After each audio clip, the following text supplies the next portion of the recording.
Hello everyone, আসসালামু আলাইকুম। এখন আমি যে কাজটা করব সেটাকে বলা হয় বুলিয়ন নট রোজ স্টিচ। এটাকে আমরা অনেকে সুই গোলাপ বলে থাকি।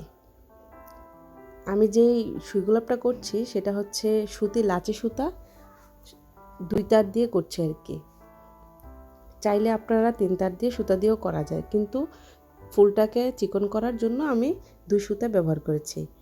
তবে এই ক্ষেত্রে আমি চিকন একটা সুই ব্যবহার করেছি। এটা আপনারা চাইলে মোটা সুই হলে সুবিধা হয় কাজ করতে।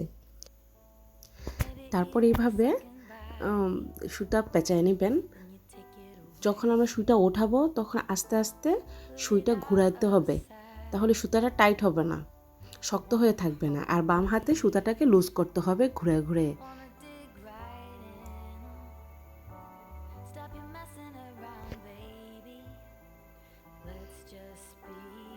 তারপর আমরা এই সেলাইয়ের মাঝে একটা ফোঁট দিয়ে নিব, যাতে আমাদের এই মাঝের এই সেলাইটা মজবুত হয়।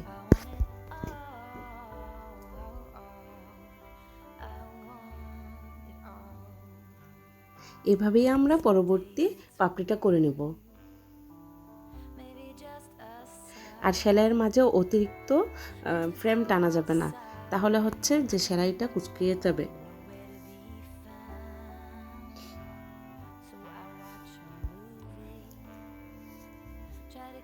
এভাবেই আমরা স্টেপ বাই স্টেপ প্রতিটা পাপড়ি করে নেব।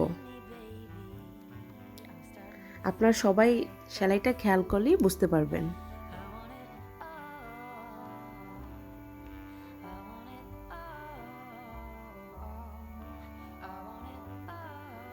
ভালো করে লক্ষ্য করুন, আমি বারবার সুইটা ঘোরাচ্ছি। সুইটা ডান হাতে বারবার ঘোরাতে হবে।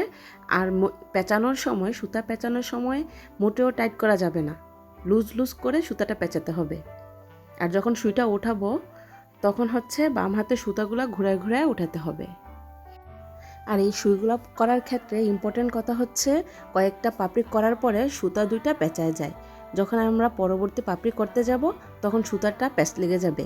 এই জন্য আমরা সুইটা নিচে কয়েকটা পাপড়ি করার পরে সুইটা নিচে এনে তারপর সুতার প্যাঁচটা খুলে নেব, নয়তো দেখা যাচ্ছে পাপড়িগুলো করতে কষ্ট হবে বা প্যাঁচ লেগে যাবে।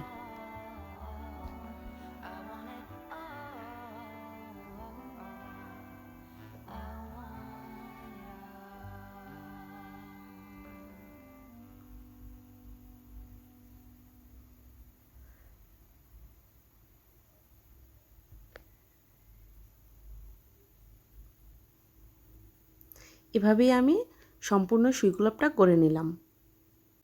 যাদের এই ভিডিওটা ভালো লেগেছে প্লিজ আমার চ্যানেলটাকে লাইক এবং সাবস্ক্রাইব করে দিবেন।